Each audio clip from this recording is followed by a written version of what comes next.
Protista contain unicellular eukaryotic organism. All the organism which are made up of only one cell, but the type of cell is eukaryotic. As being eukaryotic in nature, the cell contain well-defined nucleus. Means the nucleus is bounded by membrane, and organelles are also present in each and every member of Protista. These are the membrane bound organelles like chloroplast, mitochondria, endoplasmic reticulum, and so on. Most of the member which belongs to the kingdom Protista are life in the water. और पानी में रहने वालों को क्या कहते हैं? Aquatic. तो member, most of the member, not all, कुछ मेंबर टेरेस्ट्रियल भी हैं, जमीन पर भी रहते हैं. तो mostly protistans are aquatic in nature, and this kingdom is very important in relation to the evolutionary point of view. Kingdom Protista के कुछ मेंबर ऐसे हैं जिनका लिंक प्लांट किंगडम से जाकर मिलता है. जैसा कि हम देखेंगे कि इसमें यूग्लिनॉइड करके क्लास है. यूग्लिनॉइड में photosynthetic pigment chlorophyll A and chlorophyll B होते हैं, जिनका एनालॉगी डायरेक्टली जिम्नोस्पर्म और एंजियोस्पर्म से मैच होता है. प्रोटिस्टा किंगडम के कुछ मेंबर्स ऐसे हैं जो स्लाइम मोल्ड क्लास में दिए हैं. तो slime mould are directly belong to the fungi. And one more important thing, protozoa इसमें आने वाला है. तो प्रोटोजोआ के अंदर लाइन लिखी हुई है कि they are primitive relative of animal. So this single kingdom protista having its connecting link to all other kingdoms, but not the previous kingdom. Protista की लिंक इससे पीछे जो किंगडम पढ़े हम लोगों ने, मोनेरा से मैच नहीं होगा, सिर्फ आगे वाले 3 किंगडम से मैच होता है. प्रोटिस्टा को देखकर कई बायोलॉजिस्ट कंफ्यूज स्टेट में हैं. कुछ लोगों का कहना है कि भाई यूनिसेल्यूलर ऑर्गेनिज्म है, यूनिसेल्यूलर, और फोटोसिंथेसिस भी परफॉर्म करते हैं,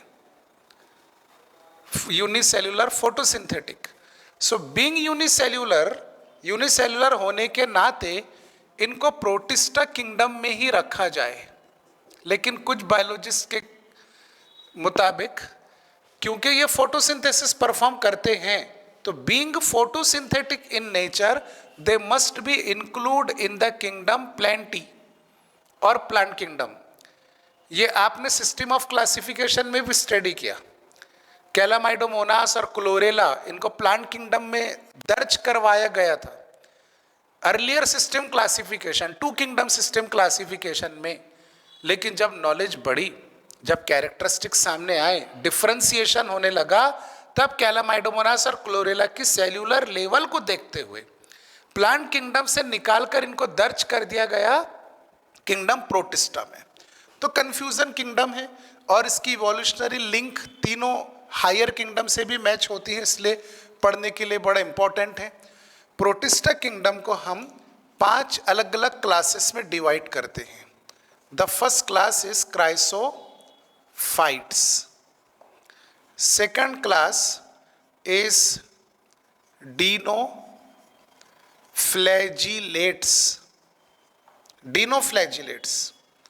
third class is euglenoids, and the fourth class is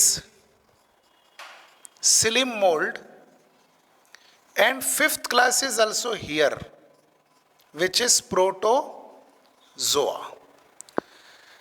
Chrysophyte, dinoflagellate, euglenoid, slim mold and protozoa are the classes belongs to the kingdom Protista.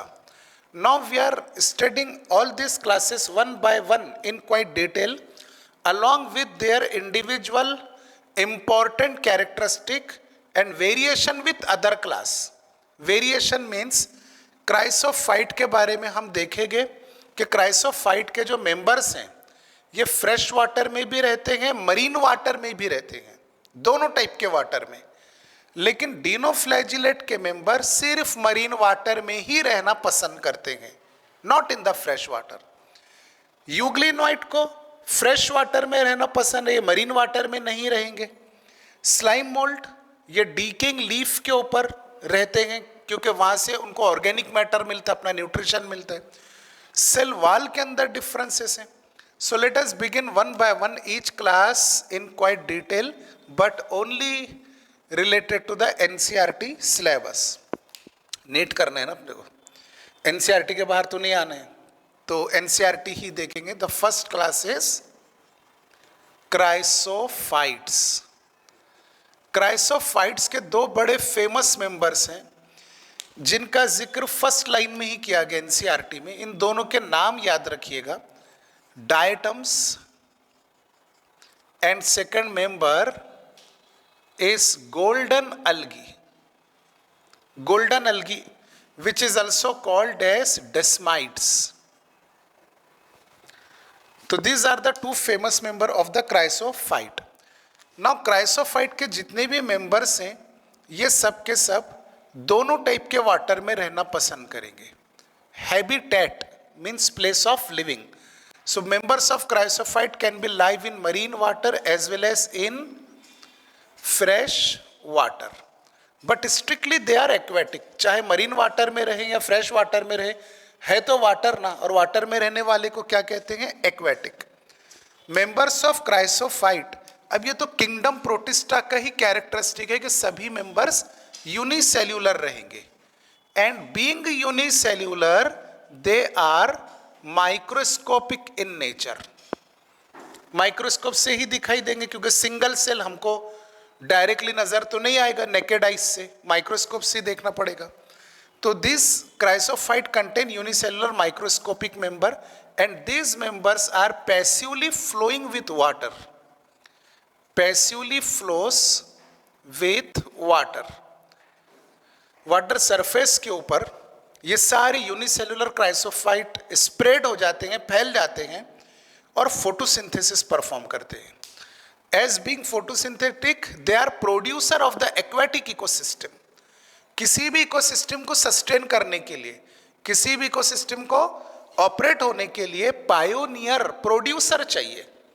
हम टेरिस्ट्रियल इकोसिस्टम पढ़ते हैं, grazing food chain, aquatic food chain, detritus food chain, तो producer होना जरूरी है। अब यहाँ पे एक्वेटिक फूड चेन का प्रोड्यूसर कौन रहेगा, क्राइसोफाइट के member, because they are they are unicellular microscopic known as phytoplanktons. Plankton मतलब small microscopic organism found on the surface of water. Phytoplankton को कौन खाएगा, जू प्लैंक्टन, तो phytoplankton must be producer.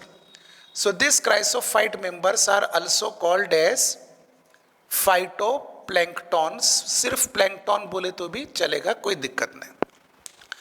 Chrysophyte के members की दूसरी सबसे इंपॉर्टेंट बात यह है, स्पेशली अबाउट डायटम, क्योंकि एनसीईआरटी में डायटम को ही पिन आउट किया गया कि cell wall of the diatom is made up of two thin overlapping shells. In case of diatom the cell wall is a characteristic, important characteristic, made up of two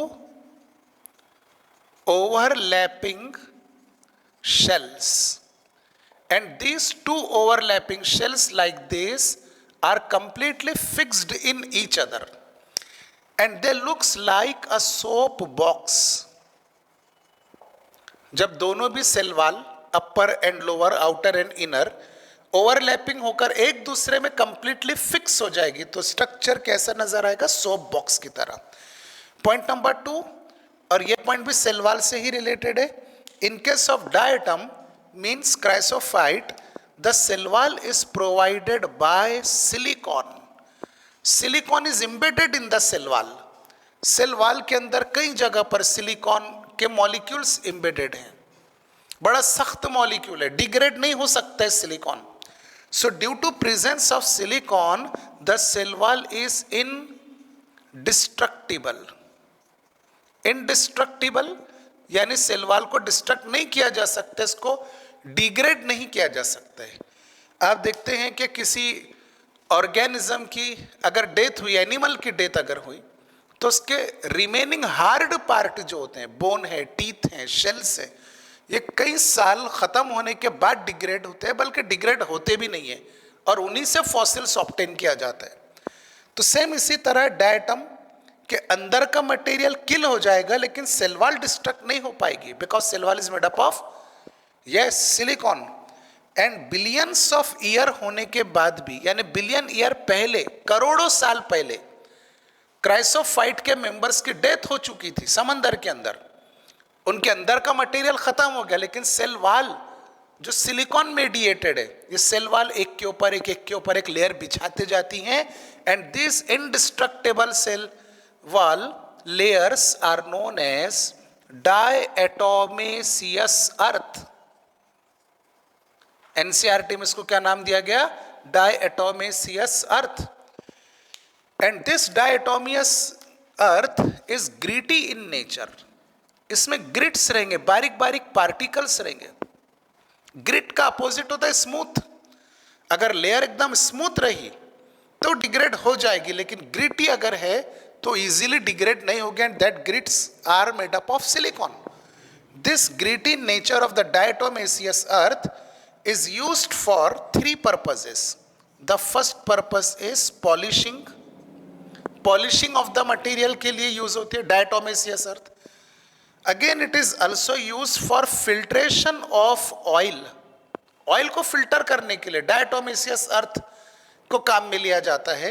And next is the preparation of syrup. बच्चों की दवाइयाँ होती है, खांसी की दवाई और कोई अलग अलग सिरप्स होती है, तो सिर्फ preparation, filtration, oil and polishing purpose के लिए हम क्राइसोफाइट के मेंबर्स को, डायटोमेशियस अर्थ को यूज कर सकते हैं. So this is all about the first class, that is chrysophyte. Second class of the same kingdom, that is kingdom protista, is known as dinoflagellates. Flagella आप लोग जानते हैं लोकोमोटरी ऑर्गन है, हेयर लाइक आउटग्रोथ होती है जिसकी लंबाई ज्यादा है, और ये डाई का मतलब होता है to. dinoflagellates contain two unequal flagella, one is longitudinal, other is transverse. लेकिन सीक्वेंस से अगर हम देखें तो डिनोफ्लैजिलेट्स के जो मेंबर्स हैं इनमें कलर वेरिएशंस पाए जाते हैं. सबसे पहले तो हैबिटेट कंसीडर कर ले आप, प्लेस ऑफ लिविंग. तो dinoflagellates are only life in which water? Only marine water. देखो क्राइसोफाइट्स दोनों टाइप के वाटर में रहते हैं, marine water plus fresh water, खारा पानी और मीठा पानी. But dinoflagellates can only survive in the marine water. Second thing, जैसा मैं कलर्स के बारे में कह रहा था कि बहुत सारे मेंबर्स है डिनोफ्लैजिलेट के, इनमें अलग अलग पिगमेंट्स पाए जाते हैं. Pigment are the protein responsible to impart the colour. जैसा पिगमेंट रहेगा वैसा कलर अपीयर होगा. आप हायर प्लांट के लीव्स देखते हैं, कौन से कलर के? यस, ग्रीन कलर के, due to presence of chlorophyll A and chlorophyll B, correct? So similar to this, different member of dinoflagellates appear yellow in color. कुछ members का कलर येलो है, किसी का कलर ग्रीन है, brown colour के हैं कुछ members, कुछ ब्लू कलर के हैं, तो कुछ रेड कलर के भी. ये रेड कलर इंपॉर्टेंट है. तो different colors are due to presence of different type of pigment. Now, red colored pigment is found in one of the famous member of dinoflagellate, and that member is Goniolax. ये dinoflagellate का एक member है जिसका colour red होता है, and this Goniolax perform very rapid vegetative reproduction. Vegetative reproduction asexual reproduction की type है, तेजी से फैलते जाएगा, नए मेंबर्स को डेवलप करते जाएगा, पॉपुलेशन तेजी से बढ़ेगी. समंदर के नीचे, समंदर में जो पानी है वो तो ट्रांसपेरेंट है, तो जब आप उस वाटर को देखोगे तो वाटर का कलर नहीं, लेकिन वाटर के नीचे जो गोनियोलेक्स कि पॉपुलेशन, उसका रेड कलर नजर आएगा, and that flowing water in the ocean looks like blood, ऐसा लगेगा कि ब्लड बह रहे या रेड लिक्विड है. This is called as red tide. वो जो रेड फ्लूइड बहेगा वो दरअसल ओनली वाटर है, लेकिन नीचे के गोनियोलेक्स की वजह से रेड अपियर हो. It is called as red tides. Beautiful नजारा दिखता है रेड टाइड्स का, लेकिन ब्यूटीफुल सिर्फ दिखता है गोनियोलेक्स है नहीं. Gonyaulax secrete a poisonous chemical. Poisonous chemical मतलब टॉक्सिन. समंदर में रहकर, दरिया में रहकर जब ये गोनियोलेक्स टॉक्सिन सिक्रीट करेगा तो दूसरे जो एक्वेटिक एनिमल्स हैं, स्पेशली फिशेस, उनकी डेथ हो जाएगी टॉक्सिन से. तो Gonyaulax secrete the toxin, and due to this toxin death of aquatic organism takes place, especially death of fishes. मछलियां खत्म हो जाएंगी, मर जाएगी टॉक्सिन की वजह से. किसने सीक्रेट किया? गोनियोलेक्स ने. रेड टाइड किसने बनाया? गोनियोलेक्स. किसका मेंबर है? डिनोफ्लैजिलेट. अब फ्लैजेला की बात करते हैं तो दो फ्लैजेलास हैं. देयर आर टू एफ मतलब flagella. So one flagella is longitudinal, parallel to the length of organism. आप एनसीईआरटी में डायग्राम देखिए तो डायग्राम इलोंगेटेड है थोड़ी, लेंथ के अकॉर्डिंग जो फ्लैजेला रहेगा parallel to the length of organism is called longitudinal flagella. And one flagella is transverse. Transverse means horizontal, perpendicular, and this transverse flagella is embedded और it is fixed between the two walls of cell. Cell की दो layer से उनके बीच में फंस गया transverse flagella. Cell wall का जो पॉइंट है वो आपको याद रखना है. देखिए chrysophyte, cell wall consisting on two thin overlapping layer fix among each other. But in case of dinoflagellate, the outer layer of the cell wall और outer surface of the cell wall is characterized by the presence of stiff cellulosic plate. The very important thing, stiff cellulosic plate is present in cell wall, लेकिन कौन से cell wall? Outer surface of the cell wall. Stiff cellulosic plate is found in outer surface of CW मतलब cell wall. So this is all about the dinoflagellates. इतना ही topic है. आपको ये लिख के देखना है बार बार, बगैर देखे आपने अगर लिखना शुरू कर दिए 2-3 बार और बगैर देखे लिखना, एग्जाम तक के याद रह जाएगा. इस टॉपिक के ऊपर क्वेश्चन सॉल्व करना है आपको. जितने प्रैक्टिस क्वेश्चन सॉल्यूशन की करेंगे उतना आपका समय बायोलॉजी की वजह से नीट के पेपर में बचेगा. 1 घंटे के अंदर बायोलॉजी खत्म कर देना है, फिर बाकी टाइम दूसरे सब्जेक्ट को भी देना है. तो फ्लो चार्ट बनाना शुरू कीजिए, शॉर्ट नोट्स बनाना शुरू कीजिए. रिवीजन में आपको बहुत ज्यादा हेल्प देती है. तो ये हो गया अपना number 2, class number 2 of the kingdom Protista. Protista की second class dinoflagellate. Now third class of the Protista. Protista kingdom की तीसरी क्लास का नाम यूग्लिनोइड. हाँ, इनका मोड ऑफ न्यूट्रिशन बड़ा कंफ्यूजिंग है. पहले बायोलॉजिस्ट लोगों का कहना था कि ये हेट्रोट्रॉफिक है, कुछ का कहना था नहीं ऑटोट्रॉफिक है. जब गौर से यूग्लिनोइड के मेंबर्स की स्टडी की गई, 24 घंटे ऑब्जर्वेशन में रखा गया, तब पता चला कि ये यूग्लिनोइड को जब सनलाइट मिलती है तब ये फोटोसिंथेसिस परफॉर्म करते हैं, ऑटोट्रॉफिक. और सूरज की रोशनी मिलना बंद हो गई तो फिर ये अपना मोड ऑफ न्यूट्रिशन चेंज कर देते हैं, ऑटोट्रॉफिक से तब्दील होकर हेट्रोट्रॉफिक बन जाते हैं. छोटे छोटे ऑर्गेनिज्म का शिकार करके उनको खाते हैं, अंधेरे में प्रीडेशन करते हैं. शिकार करते हैं मतलब प्रीडेशन करते हैं. तो ठीक है, सीक्वेंस से चलते हैं. सबसे पहले तो हम हर एक क्लास की हैबिटेट पढ़ रहे हैं. क्राइसोफाइट की हैबिटेट आपने देखे, दोनों किस्म के वाटर में रहेगा, marine water plus fresh water. Dinoflagellates only marine water, and the members of euglenoid are only live only in fresh water. So habitat of euglenoid is हाँ, fresh water, correct. Second thing related to the cell wall, chrysophyte की cell wall, बार बार revise करना है आपको. Two overlapping shells fix among each other like a soap box, chrysophyte. Dinoflagellate में cell wall, stiff cellulosic plate, but in case of euglenoid no cell wall is present. हाँ, इनमें cell wall, true cell wall नहीं होती है. cell wall की जगह एक बहुत ही thin protein layer present रहेगी. That thin protein layer is known as pellicle. So pellicle is present around the cell. Pellicle is, what is pellicle? It is thin proteinaceous, यानी protein की बनी हुई layer, the thin protein layer which surround the cell is called as pellicle. True cell wall is not present in the euglenoid.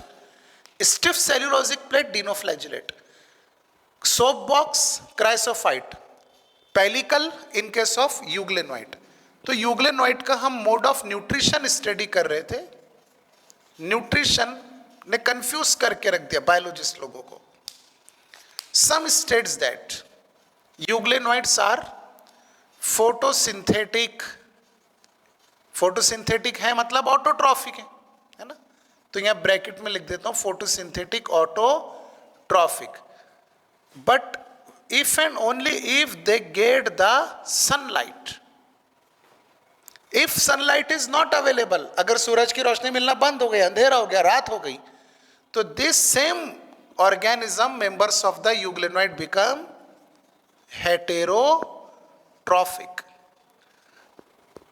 Heterotrophic because no light is available.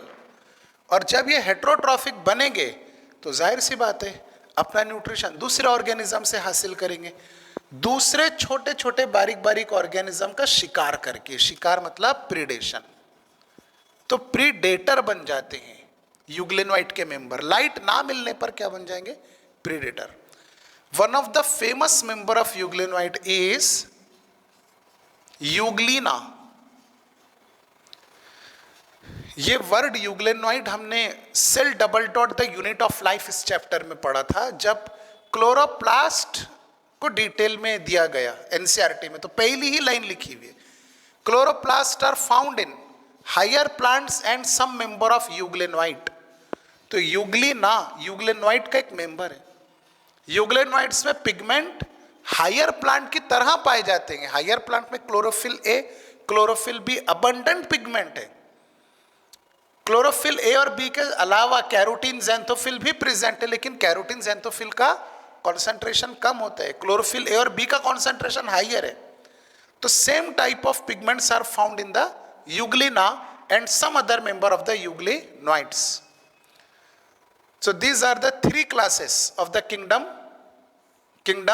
Yes, Protista, unicellular eukaryote. अब next kingdom study का, next kingdom ने अभी इसके दो classes और बाकी हैं. Chrysophyte complete किया हमने, dinoflagellate, euglenoid, slime mould and protozoa बाकी है. After completion of chrysophyte, dinoflagellate and euglenoid, now we are starting the next class of the kingdom Protista, which is known as slim molds. Slime mould का direct relation kingdom fungi से जाता है because the slime mould are saprophytic in nature. Saprophytes उन organism को कहते हैं जो dead and decaying organic material पर अटैक करके अपना न्यूट्रिशन एब्जॉर्व करेंगे. So these slime mould are act on the dead and decaying leaves. दरख्तों के पत्ते फॉल डाउन हो गए सेनेसेंस की वजह से, पतझड़ के मौसम में नीचे गिर गए, अब वो लीफ सड़ना शुरू हो गए, डीके हो गए, उनके ऊपर अटैक करते हैं slime moulds and obtain nutrition from the organic matter. Decaying leaf का जो ऑर्गेनिक मैटर है इस स्लिम मोल्ड का न्यूट्रिशन बन जाता है. तो they act as a saprophyte. Now important thing is slime mould को जब अनफेवरेबल कंडीशंस मिलती है, पहले तो फेवरेबल की बात करते हैं, favourable atmospheric condition. So when favorable conditions are present in the environment, slim mould के मेंबर अब है तो यूनिसेल्यूलर यूकैरियोटिक, सारे सेल एग्रीगेट हो जाते हैं। इसे एनसीईआरटी में कहा गया कि स्लिम मोल्ड एग्रीगेशन शो करते हैं। In which condition? Favourable condition. In favourable condition slime mould get aggregated and spreaded structure is form, फैला हुआ स्ट्रक्चर बनेगा, एक्सपांडेड। नजर ऐसे आएगा कि मल्टी सेल्यूलर है, लेकिन सिंगल सिंगल सेल के अकुमुलेशन की वजह से, एग्रीगेशन की वजह से फॉर्म हुआ, and that aggregated structure is actually known as plasmodium, कुंतडियम, plasmodium. And this plasmodium may be spreaded up to several feet, mostly 2 feets किसकी हाइट देखी जा चुकी है प्लाज्मोडियम की। तो plasmodium is aggregation of cells of the slime mould in which environmental condition? Favourable environmental condition. Secondly, अगर slime mould को unfavourable conditions मिलती हैं, अनफेवरेबल एनवायरमेंटल कंडीशंस, तो cells of the slim mold form fruiting body. fruiting body, ये जो sales हैं spread होकर बाहर निकले, इनको आप रिजेस भी कह सकते हैं, आउटग्रोथ भी कह सकते हैं। सब सेल एक के आगे अरेंज हो गए, इनका काम है रिप्रोडक्शन परफॉर्म करके नए ऑर्गेनिज्म को डेवलप करना। This are called as fruiting body. Fruiting body के जो टर्मिनल सेल्स हैं ये पॉलीसेक्राइड लेयर से कवर हो जाते हैं, and this polysaccharide layer form capsule around the cell. और सेल के अंदर जो ब्लू, कैप्सूल के अंदर जो ब्लू कलर का सेल है, इसको अब नाम दिया जाएगा स्पोर। तो you can say that spore is surrounded by capsule.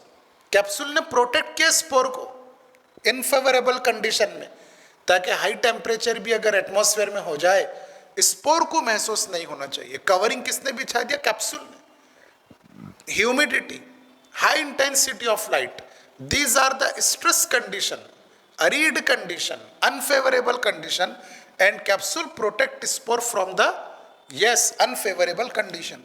अब कैप्सूल होने की वजह से स्पोर का रेजिस्टेंस बढ़ गया, अनफेवरेबल कंडीशन से निपट लिया ना इसने कैप्सूल की वजह से।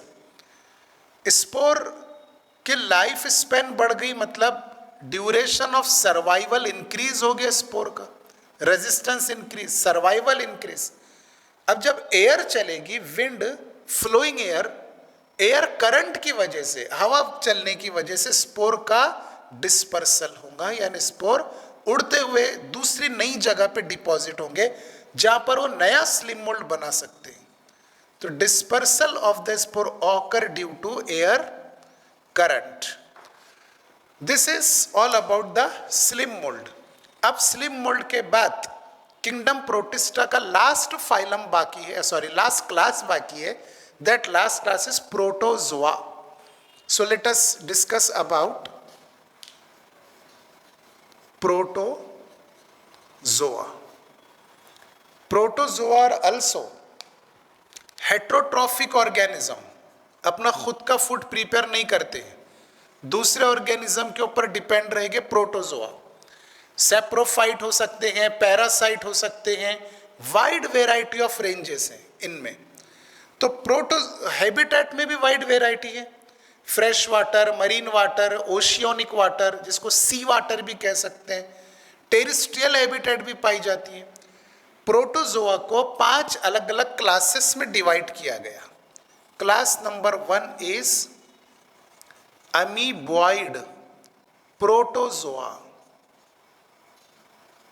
अमीबा की तरह नजर आने वाले प्रोटोजोआ।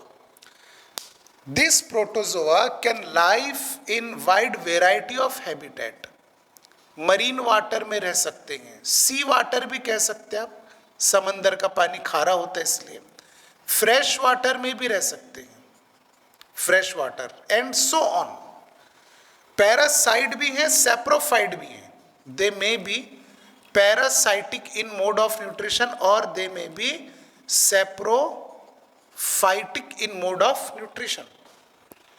अमीबॉइड प्रोटोजोआ की स्पेशलिटी ये है कि इनके नज़दीक अगर कोई फूड पार्टिकल है, ये फूड पार्टिकल प्रोटोजोआ का शिकार है, शिकार को कहते हैं प्रे। तो अमीबॉइड प्रोटोजोआ एक पैर के जैसे स्ट्रक्चर बाहर निकाल के इस फूड पार्टिकल को यानी प्रे को अपने अंदर एंगल्फ कर लेगा, खींच लेगा। ये जो लेग लाइक स्ट्रक्चर है, पैर की तरह स्ट्रक्चर है, इसको नाम दिया गया स्यूडोपोडिया। स्यूडो मतलब फाल्स, पोडिया मतलब फीट, नकली पैर। फिर जब प्रे अंदर इंटर हो गया, यहां पर आ गया, तो ये जो नकली पैर है मतलब स्यूडोपोडिया, धीरे धीरे करके ये भी डिसअपियर हो जाते हैं, खत्म हो जाते हैं। सिर्फ प्रे को कैप्चर करने के लिए स्यूडोपोडिया बनाया गया था, अदरवाइज उसकी कोई जरूरत नहीं। तो this is the case of amoeboid protozoa. Protozoa की दूसरी टाइप है फ्लैजिलेटेड प्रोटोजोआ, सीलिएटेड। पहले फ्लैजिलेटेड पढ़ लेते हैं। फ्लैजिलेटेड, पी फॉर प्रोटोजोआ, जिसके पास अपना खुद का फ्लैजिला है, लोकोमोटरी ऑर्गन है, और ये चल फिर करके अपने आप का लोकोमोशन परफॉर्म कर सकता है। फ्लैजिलेटेड प्रोटोजोआ की स्पेशलिटी, हाँ, ये एक डिसीज कॉज करते हैं। The name of disease is sleeping sickness and the example is, मतलब कौन सा ऑर्गेनिज्म ये डिसीज कॉज करेगा, एग्जाम्पल का नाम है ट्राइपैनोजोमा। ये एग्जाम के अंदर पूछ सकते हैं, इसके पूछने के ज्यादा चांसेस हैं। Trypanosoma belongs to the flagellated protozoa and it cause the infectious disease sleeping sickness. अलग अलग तरह से क्वेश्चन पूछ सकते हैं। स्लीपिंग सिकनेस कौन कॉज करते हैं, ट्राइपैनोजोमा किसका मेंबर है, या स्लीपिंग सिकनेस कौन सा प्रोटोजोआ कॉज करते हैं। तो आप यहां नाम याद रखिए, flagellated protozoa can cause the sleeping sickness, specifically which member, trypanosoma. Now next category और next type in the protozoa is ciliated. Ciliated, P मतलब प्रोटोजोआ। सीलिया के बारे में आप जानते हैं कि इनकी लेंथ बहुत छोटी होती है लेकिन क्वांटिटी बहुत ज्यादा होती है। Flagella are few in number but long in size. Cilia are short but many more in number. तो सीलिएटेड प्रोटोजोआ का एकदम फेमस एग्जाम्पल जो आप कई बार स्टडी कर चुके, that is paramecium. Paramecium is the example of ciliated protozoa, and when you look the structure of paramecium, it contain even thousands of very small hair-like outgrowth. They are called as cilia. तो cilia coordinated movement perform करते हैं, सब एक तरफ move करेंगे तो surrounding fluid का भी मूवमेंट होगा। अब इस पैरामेशियम यानी सीलिएटेड प्रोटोजोआ की स्पेशलिटी ये है कि इसके आउटर सरफेस के ऊपर कैविटी होती है, body cavity, and this cavity is known as gullet. Cavity is known as gullet, water में रहता है। अब वाटर के अंदर फूड पार्टिकल प्रेजेंट है। एनसीईआरटी की लाइन आप देखिए कि फूड लेडन वाटर, यानी वाटर में फूड को डाल दिया गया, फूड पार्टिकल्स को, तो वो फूड पार्टिकल गुलेट यानी कैविटी से बॉडी के अंदर दाखिल होंगे, steered in the body of the ciliated protozoa. तो gullet is a cavity through which food particles are entered. It contain thousands of the flagella and most important thing is example, ciliated protozoa का example है paramecium, correct. Now last type is sporozoa. Sporozoa. These sporozoa form a very severe disease to the human, and that disease is malaria. Malarial parasite. Malarial parasite भी कहते हैं Sporozoa को। Spore stage के अंदर ये human के levers, blood, फिर आप देखेंगे तो मॉस्किटो एनोफिलीस का इसमें नाम आएगा। सलाइवरी ग्लैंड में रिप्रोडक्शन की 2 स्टेजेस आएगी, सेक्सुअल एंड असेक्सुअल। स्पोरोजोइट का नाम आएगा human health and disease chapter में, पूरा डिटेल दिया हुआ हमको मलेरिया के बारे में। तो sporozoa cause the malaria, therefore they are called as malarial parasite. In spore stage it will cause the malaria. So this is all about the kingdom Protista. Now we are starting the kingdom Fungi.